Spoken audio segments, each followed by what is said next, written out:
Right, deep divers ready to dive into a story you probably think you know. Oh, yeah, I know this one. The one and only David and Goliath. We've got excerpts from a book here, David and Goliath, Faith, Bravery, and Destiny. Hmm. But we're also going to be looking at the book of Samuel. Classic. From your version classic, underdog shepherd versus giant warrior showdown. But, But, we're going to find out today. yeah. There's way more to this story than meets the eye, right? It's wild how these sources, they go like way beyond the simple David beats Goliath narrative and really get into the nitty-gritty, the details. Yeah, like for example, Goliath himself. Oh, yeah. The Bible actually describes him as 6 cubits and a span tall. Can you imagine? I can't even imagine. Right. What is that in, modern measurements? It's mind-blowing. 6 cubits in a span translates to over 9 feet tall. What? Yeah, and think about that, a warrior towering over everyone, like covered in bronze armor. Oh, my God. The Bible even tells us that his armor alone weighed like 5,000 shekels. 5,000. Yeah, so to put that in perspective, that's like wearing a small car into battle. Oh, my gosh. Yeah. No wonder everyone was terrified. Right. And to make things even worse, Goliath didn't just show up for the fight. Oh, no. He spent 40 days just taunting the Israelites twice a day. Talk about psychological warfare. Oh, yeah. Absolutely classic tactic that, if you think about it, Goliath's goal wasn't just to defeat the Israelites physically. Yeah. He wanted to break their spirit. Right. Like, just imagine the impact of those constant taunts day after day, Yeah. just wearing them down. On the morale of the Israelite army. Oh, yeah. It must have been so demoralizing. Absolutely. And then along comes David, this young shepherd. The book really emphasizes his faith and courage. But there's this one quote from the Bible that always gives me chills. Oh, yeah. Which one are you thinking of? The part where David expresses outrage that Goliath would defy the armies of the living God. Oh, right. It's just so powerful. Yeah, it is. It's such a good line. It shows that David's motivation went way beyond, personal glory. Right. He saw this as like a battle for his faith, Yeah. his people, his God. Totally adds like a whole new dimension to his courage, right? Totally. It wasn't just some like brave kid. Right. He was a young man standing up for something much bigger than himself. Like he was saying, you come after my God, you come after me. Yeah. And this is where David's experience as a shepherd comes into play, Right. The book mentions that he had protected his flock from lions and bears. Oh, and the Bible confirms this. Remember when David's speaking to King Saul? Yeah. He doesn't just claim he can fight Goliath. He points out that he has already faced down lions and bears. Oh, wow. This wasn't just some random act of bravery. Yeah. It was a skill honed through experience. Right. He knew danger, and he knew how to handle it. Like, okay, giant, you're scary, but I've dealt with worse. Exactly. And then there's the whole armor situation. Both the book and the Bible describe Saul trying to outfit David in his own battle gear. I love that part. I can't help but just picture this, small, agile shepherd Right? trying to move in armor built for a king. It's almost comical. It is. But it also reveals a key aspect of David's character. Right. Like his practicality and self-awareness. Yeah. He knew his strengths and limitations. Yeah. He realized that bulky armor wouldn't give him the agility he needed. He's like, thanks, but no thanks.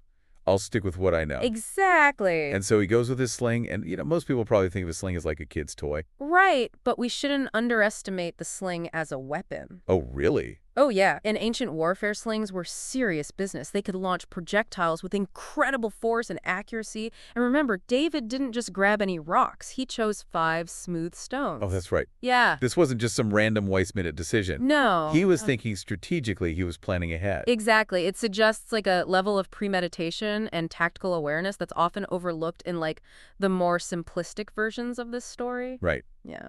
So let's talk about the battle itself. Okay. The Bible really brings that moment to life. Goliath sees David and just scoffs right. Yeah, the Bible uses the word disdained, which paints a powerful picture, you know? Yeah. Goliath, this seasoned warrior, completely underestimated David because of his youth and appearance. It's a classic underdog setup. Total don't underestimate the little guy vibes. Exactly. And then David does something totally unexpected. Oh, yeah. He runs toward the giant. That's such a crucial detail. Most people imagine him just standing back and launching a lucky shot. Right. But no, he charged into the fight. It wasn't just a lucky shot. It was a calculated risk. He used his speed and agility to his advantage, Wow. disrupting Goliath's expectations. Like, wait, what? You're not supposed to do that? Exactly. And that split second of surprise might have been all David needed. Yeah. He gets his shot, and that sling, bullseye, right in the forehead, the only vulnerable spot in that massive suit of armor. What an incredible display of skill and precision. It really is.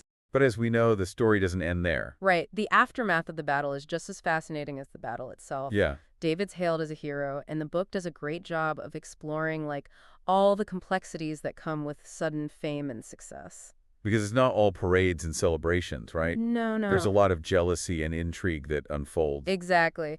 And Saul, who was initially impressed with David, becomes incredibly jealous of his popularity. Right. Remember that line from the Bible, Saul has slain his thousands and David his tens of thousands? It's almost like a backhanded compliment, you know? Great job, David, but maybe a little too great. Right. It's so fascinating how these sources shed light on the human side of this story. Absolutely. They remind us that even amidst triumph, human nature can be messy and unpredictable. Yeah. Saul, once a great leader, is now consumed by insecurity and threatened by David's rising star. It's a reminder that power can be a double-edged sword, even for those who seem to have it all. And this is where I think the book does a great job of providing that historical context. Yeah. It reminds us that David's victory wasn't just about, like, a single battle. Right. It was a turning point in his life, the beginning of his rise to power. And the Bible hints at the challenges and trials that lie ahead for David. This victory over Goliath was just the first step in a long and tumultuous journey that would eventually lead him to become the king of Israel. Which makes you wonder, what was Goliath's story before his encounter with David? I mean, he was a giant. He must have had some incredible experiences of his own. That's such an interesting point. We tend to see Goliath as this like one-dimensional villain, Right. a symbol of brute force and intimidation. Yeah. But who was he before he became the Philistine champion? What shaped him into the warrior he was? Right. Was he always feared and respected? Were there moments of doubt, moments of vulnerability? Did he have a family, friends, hopes, and dreams? Unfortunately, these sources don't provide those answers. Oh. But they do encourage us to consider the humanity of all the characters in this story, Yeah. not just the hero. It's like looking at history from the perspective of the so-called losers. Yeah. It allows us to see the nuances, the complexities, and to challenge our preconceived notions. Precisely. It's a reminder that even in seemingly black and white stories, there are shades of gray. Yeah. There's always more to the story than meets the eye. So what does this all mean for us, the deep divers listening in?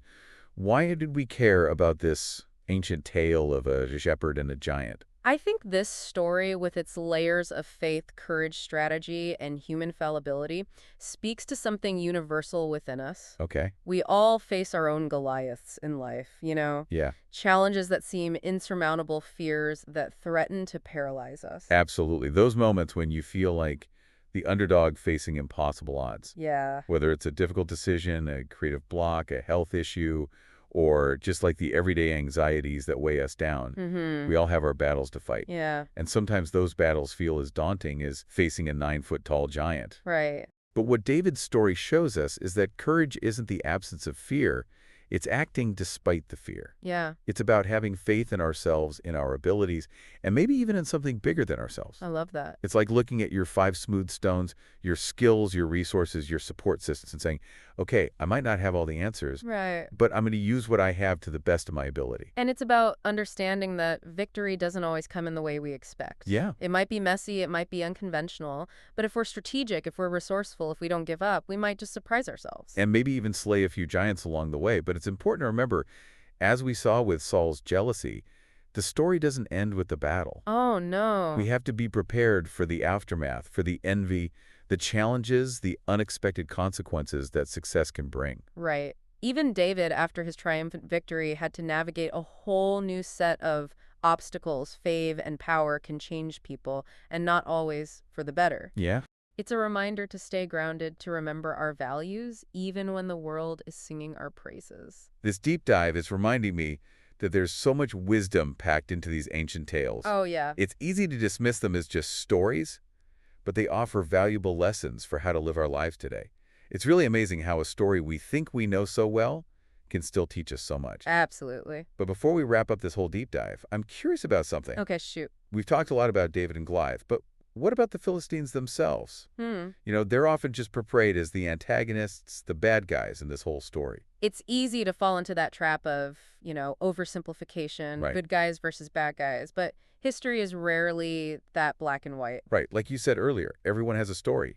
So what can we learn about the Philistines from these sources? Well, while neither source really goes into extensive detail about Philistine history, Okay. we can still glean some insights. The Book of Samuel mentions that they were a warrior nation. Which makes sense. Right. Considering they had a 9-foot-tall warrior in their ranks. Exactly. But it also tells us that warfare was deeply ingrained in their culture and identity. Right. It suggests that their actions weren't necessarily driven by pure malice, Right. but rather by a need to survive, to assert dominance, to establish themselves in a region with many competing powers. That's a really important point. We often forget that the Israelites weren't the only ones trying to carve out a place for themselves in that part of the world. Absolutely. And if we connect this to the bigger picture, we can see that the conflict between the Israelites and the Philistines wasn't just an isolated event. It was part of a larger struggle for control, for resources, for cultural dominance. So instead of a simple good versus evil narrative, it's more about two groups with their own beliefs, their own needs, clashing in a complex and often brutal world. Exactly. And I think that's a much more nuanced and thought-provoking way to look at history. Yeah. It challenges us to question our assumptions and to consider multiple perspectives. It reminds us that things are rarely as clear-cut as they seem. Right. And I think this applies to so much more than just ancient history. Oh, yeah. It's relevant to how we approach current events, political debates, even personal conflicts. Absolutely. It's so easy to slip into that us versus them mentality. Yeah. But taking the time to understand different viewpoints, different motivations, can lead to more empathy, more compassion,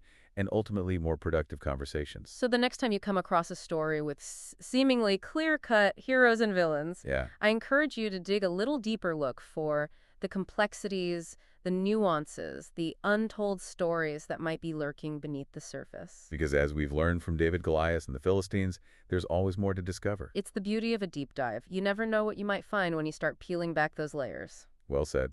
And that wraps up another fascinating deep dive. We hope you've enjoyed exploring the story of David and Goliath with us, and we encourage you to keep questioning, keep exploring, and keep diving deep into the world around you. Until next time.